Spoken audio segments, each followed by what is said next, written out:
एखादा व्यक्ती विश्वासघात करतो तरी आपण हिंमत करतो आणि दुसऱ्या माणसाला जवळ करतो, मग तोही विश्वासघात करतो. मग माणूस घाबरतो आणि घाबरून मग पुन्हा नाती जोडायला त्याला भीती वाटते, माणसं जवळ करायला भीती वाटते. मग हेच लिखाणाच्या बाबतीतही घडतं. समजा आपण 10 लोकांकडून विश्वासघात सहन करण्याची ताकद ठेवली तर एखादा तरी आपल्याला विश्वासाचा माणूस भेटतो. आपण 10 गजला लिहिल्या, 10 कविता लिहिल्या, 10 लेख लिहिले, त्यातल्या 8-9 लेखांना, कवितांना कदाचित प्रतिसाद येणार नाही, पण 10व्या लेखाला येईल. फार विश्वासू माणसं हवीत तर तुम्हाला आधी 10 लोकांचा विश्वासघात सहन करावा लागतो. आणि लिखाणही जर तुम्हाला अनेकांपर्यंत पोहोचावं असं वाटत असेल, खऱ्या वाचकांपर्यंत, तर तुम्हालाही तितका संयम ठेवावाच लागतो. नाथमहाराज असं म्हणतात की शांती परते नाही सुख येर अवघेची दुःख, म्हणून शांती धरा उतरायला पहिलं तिरा. अनेकांचा असा गैरसमज आहे की शांती म्हणजे शंडपणा. या दोन्ही गोष्टी वेगळ्या आहेत. शांतीसाठी तुम्हाला खरी ताकद लागते, शंडपणा ही गोष्ट वेगळी आहे, ती लाचारीतून येते, ती तुमच्याकडे सामर्थ्य नाही म्हणून येते. शांत राहण्यासाठी तुम्हाला खरं सामर्थ्य लागतं. म्हणजे स्वतःची प्रेमाची व्याख्या काय आहे, म्हणजे तुम्ही कसं बघता या सगळ्याकडे? आता आजूबाजूला तर प्रेम ही व्याख्या काय आहे हे आपल्या सगळ्यांना दिसतंय, पण तुम्ही काय मांडता या सगळ्या? मी सहसा तरी ते व्याख्या करण्याच्या भानगडीत पडत नाही. काय होतं की व्याख्या आली की त्याची चौकट येते, चौकट आली की मग त्याचे नियम असतात. मग नियम एकदा सुरू झाले की हे केलं तरच प्रेम, ते केलं तरच प्रेम, त्याच्या फार भानगडीत पडत नाही. मला ती एक भावना वाटते. खरं तर लोकांनी त्याला फार डोक्यावरती घेतलं. एक तर आपण त्या गोष्टी करतोय ज्या कधी काळी आपल्याला करायच्याच नव्हत्या. म्हणजे आता आपण बऱ्याचशा गोष्टी अशा करतो ज्या आपल्याला करायच्याच नव्हत्या. अपेक्षाच इतक्या मोठ्या होत चालल्यात आपल्या की त्यामध्ये आपले प्रयत्न कमी पडत चालले आणि म्हणून मग समाधान नाही. आपण फक्त धावतोय, फक्त चाललंय. ते किती प्रवास केलाय, किती टप्पा राहिलाय याचं मोजमापच करत नाहीत ना. धाव धाव धाव धाव चालली. थांबून बघितलं की कळतं आपण कोण आहोत, आपल्याला काय करायचं. ते जे म्हणतोय ना की आपण लवकर का सापडत नाही, यामुळे सापडत नाही की बघतच नाहीत ना. तुम्ही दारू घेताय, मी स्मोकिंग करताय, त्यातल्या चांगल्या वाईटपणाकडे मला जायचं नाही. थोडंसं ते तत्वज्ञानाच्या दृष्टिकोनातून होईल, पण दुःखाच्या निवृत्तीसाठी दुसरे कोणतेही वापरलेले पर्याय फक्त पर्यायी असतात. त्या क्षणापुरता तुम्हाला त्या दुःखाचा विसर पडतो. पण जर तुम्हाला कायमस्वरूपीच दुःख संपवायचं असेल तर तुम्हाला दुःखाचा स्वीकार करावा लागतो. असं नाही की पुस्तकं माणसाला शहाणीच करतात, काही पुस्तकं मूर्खही बनवतात. तोही एक भाग आहे. कारण प्रत्येकच लिहिलेली गोष्ट खरीच असेल, योग्यच असेल असंही काही नाही. आपल्या एका बाजूला झेंजे आहे आणि दुसऱ्या बाजूला अनुभवांनी काही एक मोठी असणारी मंडळी आहे. जर ज्ञानोबा तुकोबा असते, नामदेवराय असते, संत मंडळी असते, काय म्हटले असते झेंजीबद्दल? म्हणजे तुम्हाला काय वाटतं? वैयक्तिक मला तरी ही जी पुढची पिढी आहे, जी 2000 नंतर जन्माला आली किंवा जी 2005 नंतर जन्माला आली, मला ती कूल वाटते, सॉर्टेड आहे. फार कॅपॅसिटी आहे या पिढीकडे. प्रचंड फॉरवर्डेड लोक आहेत, पुढे गेलेले आहेत. आपल्या 90च्या पिढीची अडचण काय झाली आहे की ते धड मागे नाहीत, धड पुढेही नाही, बरोबर, ते मध्ये अडकले. लोक मान्यता मिळो न मिळो, लोकांचा त्याला पाठिंबा मिळो न मिळो, पण या चळवळी सुरू राहिल्या पाहिजे. पुस्तकाच्या दृष्टिकोनातून माणसं वाचत राहिली पाहिजे. बघत राहतातच, पण वाचत राहिली पाहिजे. वाचण्यासाठी संयम लागतो, वाचण्यासाठी स्थिरता लागते. आणि वाचणारी माणसं असली की ती माणसं समाज घडवत असतात, लोक घडवत असतात. मंडळी, सोशल मीडियावरचे नाके आता दर्शकांनी भरून गेलेत. दर्शकांचा काळ आहे असं सर्रास म्हटलं जातं. अशा सगळ्या कालखंडामध्ये एखादा माणूस येतो, लिहितो आणि वाचक घडवण्याचं काम करतो. सातत्यानं इंस्टाग्रामवरच्या रील्स बघून थकलेली माणसं या माणसाच्या पेजवर जातात. काही एक जगण्याचं तत्त्वज्ञान त्यातून मिळत राहतं आणि अगदी साध्या सोप्या शब्दात हा माणूस माणसांचा मित्र, तत्त्वज्ञ आणि वाटाड्या होतो. अनेक माणसांना सोबत घेऊन मुक्तांगण उभं करतो. मुक्तांगणच्या माध्यमातून मुक्त अंगणात जगणाऱ्या अनेक माणसांना भेटत राहतो, माणसांशी बोलत राहतो आणि अवघ्या महाराष्ट्रात आपला गोतावळा तयार करतो. तो क्रमशः घेऊन येतो आणि क्रमशः माणसांशी बोलत राहतो. आणि आता तो आपल्यासाठी दिठी घेऊन आलाय. हा माणूस आपल्या सगळ्यांच्या ओळखीचा आहे, कुठेतरी पाहिलं असणारच. अर्थात एखाद्या माणसाला पाहता येतं, तो लक्षात येत नाही. लक्षात येतो पण पाहता येत नाही, असं काही माणसांच्या बाबतीत बघता येतं. पण पुस्तक नाका भाग्यवान आहे, त्याला पाहता आलं, त्याच्याशी बोलता आलं आणि आज त्याच्या सोबत बसता आलं. असा आपल्या पुस्तक नाक्यावर आलेला मित्र, तत्त्वज्ञ आणि वाटाड्या म्हणजे ज्ञानराज पांचाळ. दादा, पहिल्यांदा स्वागत आहे. खरं तर ज्ञाना म्हणू की दादा म्हणू हा फार मोठा प्रश्न आहे. कारण गोष्ट अशी आहे की दादा पण आणि त्यातलं निरागस असणं, असं दोन्ही गोष्टी. ज्ञानदा म्हणलं तरी हरकत नाही. वा, काय सांगशील? त्यातल्या त्यात सोपं. क्या बात आहे. तर पहिल्यांदा पुस्तक नाक्यावर मनापासून स्वागत. आणि जो सगळ्यांना प्रश्न असतो, जो तुमच्या इनबॉक्समध्ये लोक येऊन विचारत असतात, काय करताय सध्या, तर काय चाललंय ज्ञानदाचं, काय चाललंय सध्या? तसं तर महाराष्ट्राचा प्रश्न पडलेला असतो, काय म्हणते ज्ञानदा. सध्या तरी दुसऱ्या पुस्तकाच्या प्रकाशनाचंच काम सुरू आहे, दिठीचं. 1 फेब्रुवारी 2026 आपल्या गांधी भवन कोथरूडला त्याचं प्रकाशन होणार आहे. आणि बाकी नेहमीचे कीर्तनं, कार्यक्रम, व्याख्यानाची क्लासेस, या साऱ्या गोष्टी प्रवास सुरूच असतो. माणसांच्या भेटी असतील, बोलणं असेल, हा नेहमीचा जो प्रवासाचा भाग आहे तोच. नवीन अशा अनेक संकल्पना सुरू असतात. मुक्तांगणची सुरू आहे, पुस्तक प्रकाशनाचं हे आहे, पुढे काउन्सिलिंग सुरू आहेत सातत्यानं, क्लासेसही सुरू आहेत. या सगळ्या गोष्टी चालल्यात, पण निश्चित असं काही ठरवून नसतं फार की हे झालंच पाहिजे, हे घडलंच पाहिजे. फक्त सगळ्याच्या केंद्रस्थानी माणसं भेटत राहिली पाहिजे, इतकं मात्र प्रयत्न सुरू आहेत. क्या बात आहे, म्हणजे माणसं ही अंतिम आहे.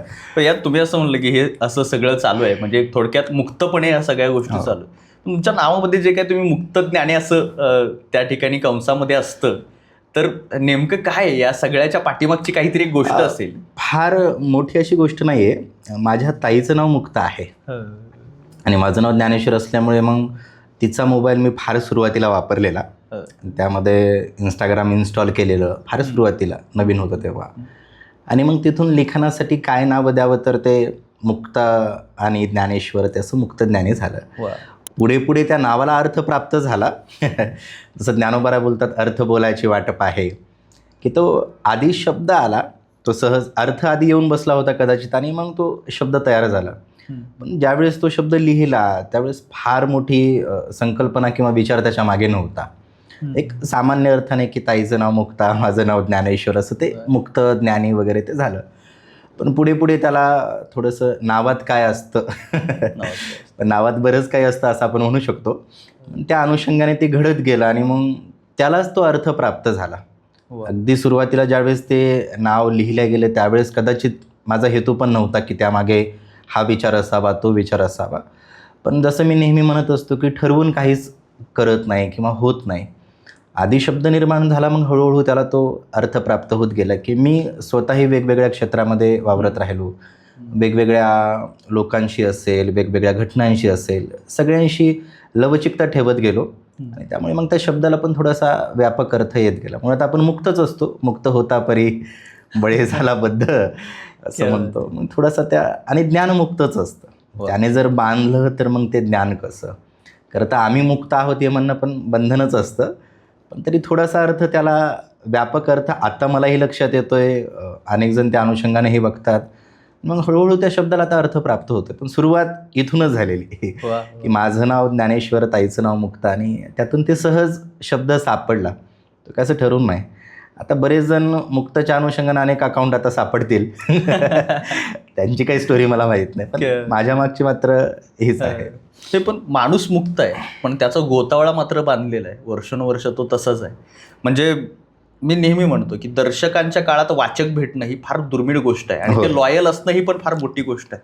हे कसं जमतं नेमकं, हे माणसं जोडणं, जपणं आणि हे सगळं? काय होतं की म्हणजे एखादा माणूस आपल्याला भेटला किंवा एखादा दुसरा भेटला आपल्याला, आणि त्याने जर विश्वासघात केला, मैत्रीत असेल, प्रेमात असेल, कोणत्याही व्यवहारामध्ये असेल, व्यवहारामध्ये पण लोक विश्वासघात करतात, नात्यात करतात.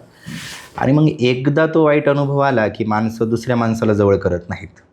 मग ते म्हणतात जग फारच वाईट आहे. म्हणजे ज्यांना आपल्या शहरात किती गल्ल्या आहेत हे माहीत नाही, तेही लोक म्हणतात की जग वाईट आहे. मग एखादा व्यक्ती विश्वासघात करतो, मग तरी आपण हिंमत करतो आणि दुसऱ्या माणसाला जवळ करतो, मग तोही विश्वासघात करतो. असं घडतं सगळ्या क्षेत्रामध्ये. मग माणूस घाबरतो, आणि घाबरून मग पुन्हा नाती जोडायला त्याला भीती वाटते, माणसं जवळ करायला भीती वाटते. मग हेच लिखाणाच्या बाबतीतही घडतं. एखाद्या वेळेस आपण खूप चांगली कविता लिहितो, चांगली गझल लिहितो, चांगला लेख लिहितो, आणि मग त्याला प्रतिसादच येत नाही. तरी आपण पुन्हा प्रयत्न करतो, पुन्हा त्याला प्रतिसाद येत नाही. आणि त्याच वेळेस आपण बघतो की इतर फार साध्या साध्या गोष्टींना प्रतिसाद येतो आहे. आपल्या आजूबाजूला जे काही फार सामान्य पातळीवरती गोष्टी घडत आहेत त्यांना प्रतिसाद येतो. आणि मग आपण चांगली कविता लिहिली, चांगली गझल लिहिली, मग असा विचार होतो की आपण हे का करावं. एक स्वभाव असतो आपला. मग आपणही त्या गोष्टी करायला लागतो ज्या गोष्टींना प्रतिसाद भेटतोय, त्या गोष्टीच्या मागे लागतो ज्या गोष्टी लोकांना सहज पचतायत. हे सगळं सुरू होतं. त्याचा परिणाम म्हणून ते वाचक आपल्यापर्यंत येत नाहीत किंवा ती विश्वासाची माणसं आपल्यापर्यंत येत नाहीत. समजा आपण 10 लोकांकडून विश्वासघात सहन करण्याची ताकद ठेवली तर एखादा तरी आपल्याला विश्वासाचा माणूस भेटतो. आपण 10 गझला लिहिल्या, 10 कविता लिहिल्या, 10 लेख लिहिले, त्यातल्या 8-9 लेखांना, कवितांना कदाचित प्रतिसाद येणार नाही, पण 10व्या लेखाला येईल, 10व्या कवितांना येईल. म्हणजे तुम्हाला नात्याच्या बाबतीत असेल, लेखनाच्या बाबतीमध्ये असेल, माणसांकडून जर फार विश्वासू माणसं हवीत तर तुम्हाला आधी 10-1 लोकांचा विश्वासघात सहन करावा लागतो. आणि लिखाणही जर तुम्हाला अनेकांपर्यंत पोहोचावं असं वाटत असेल, खऱ्या वाचकांपर्यंत, तर तुम्हालाही तितका संयम ठेवावाच लागतो. बरीच वर्ष या आधीचे जे लेखक होते ते एक कविता लिहिण्यासाठी वर्ष घालवायचे, एका कवितेसाठी वर्ष घालवायचे. एखादी कादंबरी लिहिण्यासाठी त्यांना 10-10, 15-15 वर्ष लागायची. म्हणजे 10 वर्ष तुम्ही एखादी कथा लिहिताय, ही किती मोठी गोष्ट आहे. 10 वर्ष एखाद्या कथेसाठी. आता आपण ChatGPTला सांगतो कविता तयार होऊन येतात, रातोरात कविता, इतकं हे तितकं ते. मग तो संयम लेखकाकडेच राहिला नाही, तो संयम नात्यात आपल्याकडेच राहिला नाही, तर नात्यातही विश्वासू माणसं भेटणार नाहीत आणि लिखाणातही तुम्हाला वाचक भेटणार नाहीत. वाचक आहेत, पण त्या वाचकांपर्यंत जाण्यासाठी आधी तुम्हाला संयम ठेवावा लागतो. 1000 लोक जर तुम्हाला फॉलो करत असतील तर त्यातील एखादा दुसरा वाचक असतो. जसं आपण वक्ता दशसहस्रेषु म्हणतो, 10,000त एखादा वक्ता, तसं 10,000त एखादा वाचक असतो. पण तो वाचक भेटेपर्यंत तुम्हाला 9,999 लोकांना पार करत जावं लागतं. बरोबर आहे. पण तो एक सापडला की मग त्या सगळ्यांना पुरून उरतो.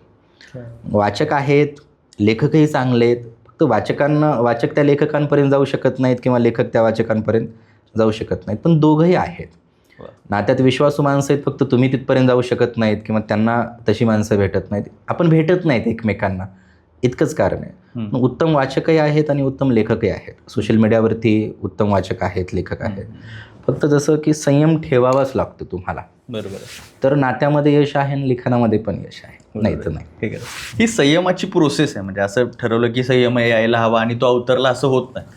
ज्ञानराज पांचाळ यांच्यामध्ये हा संयम येणं, इतका शांत माणूस दिसणं, असणं आणि शांतपणे व्यक्त होणं, म्हणजे कुठल्याही अखंड तांडव नाही ना, कुठल्याही मोठ्या आवाजात आपला विषय मांडणं नाही, अगदी संयमीपणे लिहिणं आणि बोलणं. तर हे काय प्रोसेस झाली नेमकी की बाबा? मी तसा शांत नाही आहे, अनेकांचा फार गोड गैरसमज आहे. शांत व्हावं लागलं. म्हणजे फार मी चळवळीमध्ये वावरलो, त्यामुळे वृत्ती माझी जहाल होती असं म्हणायला हरकत नाही. जहाल वृत्तीची माणसं आपण. कोणी आरे म्हणलं की कारे म्हणायला आपण तोंड ठेवायचं नाही, सोप्या भाषेत. किंवा ज्या परिस्थितीमध्ये मी वाढलो, ती कौटुंबिक सामाजिक पार्श्वभूमी असेल, ती सुद्धा काय अशी फार शांततेची होती अशातला भाग नाही आहे. पण होतं काय, गीतेमध्ये असं सांगितलं जातं की क्रोधात भवती समूहा स्मृतिविभ्रम, स्मृतिभ्रंशात बुद्धिनाशो, बुद्धिनाशात प्रणश्यती. रागाच्या भरामध्ये आपण एखादा शब्द बोलतो, एखादी कृती करतो, पण त्याचा परिणाम पूर्ण आयुष्यावरती पडत असतो आपल्या. एका रागामध्ये बोललेला शब्द, एका रागात केलेली कृती. मग आताही आपण बघतो ना, रागाच्या भरामध्ये कोणी कोणाला मारतंय, मग तो जेलमध्ये जातोय, त्याचं पूर्ण आयुष्य त्या जेलमध्ये त्याला काटावं लागतंय. अशा कितीतरी गोष्टी घडतात. मीही जसं चळवळीमध्ये वाढत गेलो, मोठा होत गेलो किंवा सामाजिक क्षेत्रामध्ये जसं फिरत गेलो, व्याख्यानाच्या निमित्तानं, कीर्तनाच्या निमित्तानं, माझी प्रवृत्तीच मुळात तापट आहे, उग्र आहे. पण होतं काय की प्रेमाने जी गोष्ट तुम्ही साध्य करू शकता ती तुम्ही रागाने करू शकत नाही. प्रेमाने जग जिंकता येतं आपण असं नेहमी म्हणतो आणि ते शक्य आहेच. फक्त आपली प्रेमाची व्याख्या काय की नातं म्हणजे प्रेम. तुम्ही रिलेशनशिपमध्ये आहात तर प्रेमात आहोत असं आपली प्रेमाची व्याख्या, पण ती व्यापक आहे. तसं ज्ञानोबा बोलतात, जगची देह झाले म्हणून प्रिया अप्रिय गेले, की संपूर्ण विश्व माझं शरीर आहे असं ज्ञानोबा बोलतात. आणि शरीर असल्यामुळे त्याचा उजवा हात आवडतो का डावा हात आवडतो असं आपण म्हणू शकत नाही ना. एखाद्याने विचारलं तुला तुझा उजवा डोळा आवडतो का डावा आवडतो, आपण त्याच्यामध्ये भेद करू शकत नाही. करता येईल का तो भेद? मग तसं जगची देह झाले. मग आपण त्या संतांच्या मार्गावरती चाललो ज्यांनी जगाला देह मानला, तर आपण राग कशाचा धरायचा? म्हणजे आपल्या हातानं जर आपण आपल्या गालावरती चापट मारली तर हात तोडून टाकावा का रागाच्या भरामध्ये? तर क्रोधाच्या बाबतीमध्ये तसंच आहे. मग थोडंसं या गोष्टी समजत गेल्या की तो विवेक मोठा होत जातो. मग तो थोडासा रागीट स्वभाव कमी झाला, बरोबर, समजावून सांगणं आलं. त्यात असं होतं की ज्यावेळेस इतरांना शिकवतो, आता क्लासेस ऑनलाईन घेतोय, गीतेचे असतील, इतर असतील, मग ते करता करता असं होतं की ज्यावेळेस तुम्हाला पुढच्यांना शिकवायचं त्यावेळेस तुम्हाला संयम ठेवावाच लागतो. एक गोष्ट 10 वेळेस सांगणं, एक गोष्ट वारंवार सांगणं, तेच तेच प्रश्न, त्याच गोष्टी, बरोबर. आणि त्यातून मग तो संयम डेव्हलप होत जातो, हळूहळू तो वाढत जातो. आणि शांत राहण्याचे बरेचसे फायदे आहेत. नाथ महाराज असं म्हणतात की शांती परते नाही सुख येर अवघेचे दुःख, म्हणून शांती धरा उतरालं पहिलं तिरा. ती शांती खूप मोठी गोष्ट आहे. बरं, अनेकांचा असा गैरसमज आहे की शांती म्हणजे शंडपणा. या दोन्ही गोष्टी वेगळ्या आहेत. शांतीसाठी तुम्हाला खरी ताकद लागते. शंडपणा ही गोष्ट वेगळी आहे, ती लाचारीतून येते, ते तुमच्याकडे सामर्थ्य नाही म्हणून येते. पण शांत राहण्यासाठी तुम्हाला खरं सामर्थ्य लागतं. आणि तीच लोक शांत असतात जी गंभीर असतात, खोल असतात. म्हणजे उथळ पाण्याला तुला बघूनच घेतो, हेच करतो, तेच करतो, हे फार साध्या प्रवृत्तीची. पण जी खरी सामर्थ्यवान आहे, ताकदवर लोक आहेत, ती नेहमी शांतच असतात. कारण त्यांना माहीत असतं की रागाच्या भरामध्ये काय नुकसान होऊ शकतं किंवा काय नाही. म्हणून ह्या गोष्टी समजत गेल्या की आपण ते तत्त्वज्ञान आपल्या जीवनामध्ये उतरवत जातो. हळूहळू तशी माणसं पण मला भेटत गेली किंवा माझ्या जीवनामध्ये मी केलेल्या रागामुळे खूप नुकसान झालेलं माझं वैयक्तिक पातळीवरती. आणि मग ठरवलं की आता नाही, शक्य तितकं रागावरती नियंत्रण करायचं. आताही येतो, नाही असं नाही. आधी जर 10 गोष्टीवर येत असेल तर आता एखाद्या दुसऱ्या गोष्टीवरती तो येतो. हे बोलताना मध्यंतरी प्रेम हा विषय आला आणि तुम्ही प्रेमाच्या संदर्भानं बोललात किंवा काय, तुमची स्वतःची प्रेमाची व्याख्या काय, म्हणजे तुम्ही कसं बघता या सगळ्याकडे? आता आजूबाजूला तर प्रेम ही व्याख्या काय हे आपल्या सगळ्यांना दिसतंय, पण तुम्ही काय मांडता या सगळ्यात? मी सहसा तरी ते व्याख्या करण्याच्या भानगडीत पडत नाही. काय होतं की व्याख्या आली की त्याची चौकट येते, चौकट आली की मग त्याचे नियम असतात, मग नियम एकदा सुरू झाले की हे केलं तरच प्रेम, ते केलं तरच प्रेम, म्हणून त्याच्या फार भानगडीत पडत नाही. मला ती एक भावना वाटते. खरं तर लोकांनी त्याला फार डोक्यावरती घेतलं. जसं आपल्याला राग येतो, जसं आपण हसतो, तशी आपल्या ठिकाणी प्रेमभावना निर्माण होते आणि ती सहज आहे. ती सहज असली म्हणून एक साहित्यकार असं म्हणतात, जर ते सहज नसेल तर ते प्रेम नाही. मग तुम्ही त्याला काही नाव द्या. ते सहज नसेल तर ते प्रेम नाही, ते सहजच असतं. आपण त्याला इतकं चौकटीमध्ये बांधलं, इतकं व्याख्येमध्ये बांधलं, गीतकारांनी, लेखकांनी त्याच्या इतक्या नाना प्रकारे व्याख्या केल्या की आता त्याचं दडपण येतं आपल्याला. म्हणजे आपण सहज पण नाही म्हणू शकत माझं तुझ्यावरती प्रेम आहे. बरोबर. ते म्हणताना सुद्धा आपण घाबरतो, भीती वाटते. म्हणजे किती साधी गोष्ट आहे ना. आपण सहज राग व्यक्त करतो, आपण मला राग आलाय, तसं तितक्या सहजतेने आपण म्हणत नाही की मला प्रेम आहे किंवा प्रेम झालंय. कारण आपण त्याचा एक बागुलबुवा करून ठेवलाय फार मोठा. म्हणून जे सहज आहे, मला नेहमी वाटतं की जिथं सहजता आहे ते प्रेम आहे.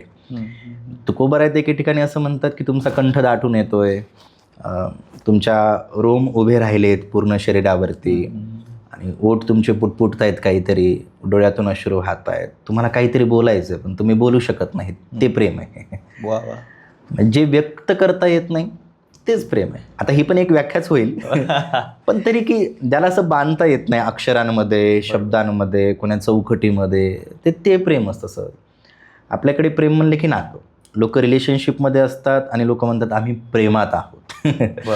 ही सगळ्यात मोठी अडचण आहे. बरेच जण प्रेमात असतील पण नात्यात असतीलच का नाही सांगता येत नाही. नात्यात असणारे प्रेमात असतील का नाही ते सांगता येत नाही. मग प्रेम ही सहज गोष्ट आहे. माझ्या लेखी तरी ती फार सहज गोष्ट आहे. ते तुम्हाला सहज होऊ शकतं, अनेकांवरती होऊ शकतं. ती निर्मळ भावना आहे. त्याच्या पलीकडे सामाजिक पातळीवरती तुमचे त्या व्यक्तीशी कसे संबंध आहेत याच्यावरून तुम्ही ते बाकी गोष्टी ठरवाल. पण प्रेम ही सहज भावना आहे. ती अनेकांशी ते बंध जुळल्या जातात. एक वैश्विक भावना आहे आणि ती कोणत्या व्याख्येमध्ये बसतच नाही. जसं ज्ञानोबा ज्ञानेश्वरीने फार सुंदर विषय काढतात की सुगंधाला कशाने आंघोळ घालायची, आभाळाला कशाचं पांघरून घालायचं, तसं प्रेमाला कोणती व्याख्या द्यायची, ते प्रेमच आहे. ती सहजच भावना आहे. सुगंधाला तुम्ही कशाने आंघोळ घालू शकत नाहीत, आभाळाला पांघरून देऊ शकत नाहीत, हे अगदी तितकं सहज आहे, तितकं व्यापक आहे. खरं. जसं तुम्ही म्हटलं की माणसं नात्यात आहेत पण प्रेमात नाहीत, किंवा प्रेमात आहेत नात्यात, असं बऱ्याचदा आजूबाजूला ना, अलीकडचं मला जे माझं निरीक्षण आहे, माझं आकलन आहे, प्रेमात असतात पण नात्यात नसतात, किंवा नात्यात असतात पण त्या प्रेमात किती आहे हा प्रश्न करत असतो. आजूबाजूचं जग बघत असताना मला सगळीकडं बऱ्याचदा असं जाणवतं, म्हणजे काही अपवाद आहेत, या गोष्टी आहेत की माणसं नोकरीत आहेत, ती पोटासाठी करतायत पण मन भरत नाही आहे. माणसं एखाद्या नात्यात आहेत पण त्यांना असं वाटतं की आपण योग्य नात्यात नाही आहोत. जिथं आहेत त्यांना तिथलं योग्य वाटत नाहीये, इतर ठिकाणचं बरं वाटत राहतं, या सगळ्या गोष्टी आहेत. तर ही जी आहे आजूबाजूचं वातावरण, हे नेमकं कशामुळं आहे किंवा माणसं असं या जगात का जगतायत, याचं कारण काय आहे? काय होतं की अन्न, वस्त्र आणि निवारा या आपल्या मूलभूत गरजा आहेत. आपल्याला आधीपासून सांगण्यात आलं की पोटासाठी अन्न लागतं, शरीर झाकण्यासाठी कपडे लागतात आणि राहण्यासाठी घर लागतं. आता विषय असा झाला की या संकल्पनाच थोड्या मोठ्या मोठ्या होत गेल्या. म्हणजे केवळ शरीर झाकायचे म्हणून कपडे घालायचे असं उरलं नाही, केवळ पोट भरायचे म्हणून जेवायचं असंही उरलं नाही, किंवा केवळ छत हवं म्हणून घर हवं असंही राहिलं नाही. आता घर हवं तर ते खूप मोठं हवं, कपडे हवे तर खूपच चांगले हवे, अन्न हवं तर खूपच चांगलं हवं. यामध्ये वाईट काही नाही. म्हणजे तुम्ही चांगल्या ठिकाणी राहा, चांगलं खा, चांगले कपडे घाला, यामध्ये वाईट काही नाही. पण मग हे असं झालं की हे इतकं वाढत गेलं की हा तर प्रायोरिटीचा भाग आणि स्टेटसचा भाग झाला. मग स्टेटसच्या नादामध्ये काय होतं की आपली क्षमता नसताना सुद्धा आपण एखादी गोष्ट घेतो. ती घेऊ नये असं मत नाही, पण आपली क्षमता आहे आणि त्याच्यापेक्षा 10 पट जर आपण एखादी गोष्ट घेत असू तर ती आपल्याला डोईजड होणार, आणि ती डोईजड झाली याचा अर्थ मग तिचा त्रास आपल्याला सुरू होणार. मग काय होतं, समजा आपल्याला नोकरी लागलेली आहे, आपण लाखभर पगार कमवतो, पण जवळजवळ 70-80 हजार जर आपला EMI जात असेल घरासाठी, तर साहजिक आहे की आपल्याला नोकरी स्विच करावीशी वाटते, कारण आपला EMI, आपला खर्च त्यामधून निघत नाही. मग ही धाव न संपणारी, हे स्विच करा तिथे जा, तिथे स्विच करा तिथे जा. आपली इन्कम वाढते, पण इन्कमसोबत आपला खर्चही तितकाच वाढतोय. म्हणजे ते सोबतच चाललेत, एकच पटरी आहे असं आपण म्हणू की ते सोबत सोबत गोष्टी चालल्यात. आणि त्यामुळे काय होतं की सातत्यानं मग आता बदलायचंय, हे बदला, ते घ्या, ते बदला, ते घ्या. अपेक्षाच इतक्या मोठ्या होत चालल्यात आपल्या की त्यामध्ये आपले प्रयत्न कमी पडत चाललेत, आणि म्हणून मग समाधान नाही आहे. समाधान आपल्याला भेटत नाही आहे. एकतर आपण त्या गोष्टी करतोय ज्या कधी काळी आपल्याला करायच्याच नव्हत्या. म्हणजे आता आपण बऱ्याचशा गोष्टी अशा करतो ज्या आपल्याला करायच्याच नव्हत्या. नोकरीचा भागही तसाच झाला. नोकरी हवी तर मग ती चांगलीच हवी, मग ती मोठीच हवी, मग त्यातही टॅली केल्या जाणार, याला इतकी नोकरी आहे, त्याला तशी नोकरी आहे, याला असं पॅकेज आहे, त्याला तसं पॅकेज आहे. सातत्यानं मग आपण ते बघतो एकमेकांकडे, कारण आपल्याला चांगला पगार आहे, पण त्याला जास्त लागल्यामुळे मग घरचे बोलणार किंवा नातेवाईक म्हणणार, बघ तो चांगल्या ठिकाणी लागलाय, हा अशा ठिकाणी लागलाय, तो तशा ठिकाणी लागलाय. आणि त्या कारणाने मग काय होते की ती भीती आपल्या मनामध्ये, ती इन्सिक्युरिटी तयार होते. हळूहळू ती इन्सिक्युरिटी आपल्या मनामध्ये वाढत राहते, आणि त्या वाढण्याचा परिणाम म्हणून आहे तर नोकरीत समाधानी नाही आहे. मुळात एकतर ही आपल्याला करायचीच नव्हती, आणि आता करतोय तर आपण अशा नाहक स्पर्धेमध्ये अडकलो की पुढे पुढे पुढे पुढे पुढे पुढे. त्यात एक विषय असा आहे, बऱ्याचदा जी गोष्ट आपल्याला आवडते त्या आवडणाऱ्या गोष्टीतून आपल्याला आर्थिक गोष्टी मिळतील का नाही, आपली आर्थिक बाबींची पूर्तता होईल का नाही, ही शंका असते. आणि मग आर्थिक बाबींची पूर्तता करायची तर आपल्या मनाच्या विरुद्ध असणाऱ्या गोष्टी आपल्याला कराव्या लागतात. मग मनाच्या विरुद्ध करतोय तर साहजिक आहे की त्यातून आपल्याला काही सुख भेटणार नाही. बरोबर आहे. आणि ज्यातून सुख भेटणार आहे त्यातून आपल्याला पैसे भेटणार नाहीयेत. मग एकतर स्पर्धेत अडकलेलेच आहोत आपण की हेच करायचं, तेच करायचं. आणि आपल्या आवडीच्या गोष्टींकडे जावं तर मग घरच्यांचा विरोध असतो, घरच्यांनी समर्थन केलं तर नातेवाईकांचा विरोध असतो, नातेवाईकांनी केलं तर समाजाचा विरोध असेल, किंवा आपलंच मन आपल्याला कुठेतरी खात राहील की आपल्याला यातून पैसे भेटत नाही आहेत, काही मिळत नाही. म्हणजे ही अनेक कलाकारांची तर हेच अवस्था असते की कलेकडे जायचं, आवडीची गोष्ट करायची, पण त्यातून हवं तसं इन्कम भेटत नाही. मग करायचं काय, नोकरी करावी लागते, व्यवसाय करावा लागतो की ज्यासाठी तो बनलेलाच नाही आहे. म्हणजे नोकरीसाठी पण एक पिंड लागतो, व्यवसायासाठी एक पिंड लागतो, कलाकारासाठी एक पिंड लागतो. एखाद्याचा कलाकाराचा पिंड आहे तो नोकरी करतोय, नोकरीवाल्याचा पिंड आहे तो व्यवसाय करतोय, व्यवसायाचा पिंड आहे तो कलाकार झालाय, तर ते जमत नाही ना. तो पिंड असायला हवा. मग एकतर आवडीची गोष्ट करावी तर अडचण अशी की त्यातून पैसे येतील का नाही, आणि पैसे येतात ती गोष्ट करावी तर त्यामध्ये आवड नसते. म्हणून नोकरी करत असताना ती आवडीनं करणारे खूप कमी आहेत, कारण त्यांचा तो हेतूच नसतो. आणि मग आता करावी लागणार आहे तर मग त्यामध्ये आवड नाही. म्हणून काय होतं की धरलं तर चावतंय आणि सोडलं तर पळतंय, अशी नोकरीवाल्यांची गत आहे. बरोबर. त्यांना ते करायचंही नाही आहे, पण करण्याशिवाय पर्याय पण नाही. आणि याला मार्ग काय आहेत तर मग सगळं सोडा आणि कुठंतरी साध्या ठिकाणी राहा. याला दुसरा मार्गच नाही आहे. तुम्ही असं म्हणाल की नाही मी मोठी नोकरी करेल, ती नोकरी करेल, तर ते किती केलं तरी ते वाढतच जाणार आहे. मग फार सोपा मार्ग काय आहे? म्हणजे तो अवघडच आहे. सगळं सोडा आणि सामान्य जगा. बरोबर. सामान्य जगा. आपल्या उत्पन्नापेक्षा आपल्या अपेक्षा कमी असल्या, गरजा कमी असणं ही काळाची गरज आहे. खरंय. सोप्या भाषेमध्ये. येस. त्याला दुसरा मार्ग नाही. त्याला ते तत्वज्ञान त्यासाठीच असतं की तत्वज्ञान तुम्हाला सरळ त्या गोष्टीतून बाहेर काढून इथं उभं करतं. तो तुम्हाला दिलासाच देत नाही की तुम्ही हे करा, हे केल्यावर ते होईल, ते केल्यावर ते. एकतर मग यामध्ये पुढे चालत राहा, जे वाट्याला आलंय ते करत राहा, नाहीतर ते करायचं, नाहीतर ते सोडून तरी द्या. आधीमध्ये माणसानं राहू नये की मग त्यातून काही भेटतच नाही ना. एकतर तुम्ही गोष्टीचा त्याग करा, नाही तर गोष्ट पूर्णपणे भोगा. बरोबर. आली नोकरी वाट्याला करा न रडता, आणि रडतच आहात तर नियोजन करून त्यातून बाहेर पडा. पण आपली अडचण अशी होती की मग आपण त्यात रडतही असतो आणि आपल्याला ते सोडवल्याही जात नाही. मग ते कसं सोडायचे प्रश्न वगैरे हे होतं. नात्यांच्या बाबतीमध्ये सुद्धा, माणसांच्या बाबतीत हेच होतं की तुम्हाला हे बरं वाटतं, मग त्याच्यानंतर ते बरं वाटतं, त्याच्यानंतर ते बरं वाटतं. एक फार छान उदाहरण दिलं जातं. एक व्यक्ती एका बागेमध्ये जातो. गेल्या गेल्या त्याला एक फूल आवडतं. बघितल्या पहिलं फूल त्याला आवडतं, आणि मग ते फूल ते घेणार इतक्यात त्याला दुसरं फूल दिसतं. मग तो दुसऱ्या फुलाकडे जातो, मग त्याला तिसरं फूल दिसतं, मग त्याला चौथं फूल दिसतं. त्याला वाटतं अरे हे चांगलं आहे, त्याच्यापेक्षा ते चांगलं आहे, त्याच्यापेक्षा ते चांगलं आहे. असे 5-25 फुलं बघितल्याच्या नंतर मग तो विचार करतो, जाऊ दे, ते पहिलंच फुल बरं होतं. बऱ्याचदा होतं असं, आपलं कपड्याच्या दुकानात गेलो होत, कुठेही गेलोत की पहिल्यांदा जी वस्तू बघितली आपण पुन्हा तीच घेतो. पण होतं काय, तो 5-25 फुलांकडे जातो आणि विचार करतो की पहिलं फुलच ठीक होतं, आपण तेच घेऊयात. तो पहिल्या फुलाकडे येतो, पण तोपर्यंत ते फुल कोणीतरी नेलेलं असतं. हे अपेक्षांचं असं होतं की मग तो बरा वाटतो, तो बरा वाटतो, तो बरा वाटतो. मग ते जाऊन परत तिथंच येईपर्यंत ते कुठेतरी निघून गेलेलं असतं. ती नोकरी म्हणा, तो व्यवसाय म्हणा, तो माणूस म्हणा, ती वेळ म्हणा, ते फिरून आपण तिथं येईपर्यंत गोष्टी तशा राहत नाहीत, बदलत जातं. मग दोन्ही दुःख होतात. एक तर गिल्टी असं की आपण पहिल्यांदा निवडलं नाही, दुसरं गिल्टी असं की आपण जितके बघितले त्यांच्यापैकी कोणाला निवडलं नाही. अजून एक गिल्ट की परत आलो आहे तर ते तसं राहिलं नाहीत. मग परत येऊन आपला अट्टहास राहतो की हे असंच असायला हवं होतं, ते तसंच असायला हवं होतं. मग एकतर गोष्टी आपण करत नाहीत मोकळेपणाने, किंवा बिनधास्त निर्णय घेत नाहीत आपण.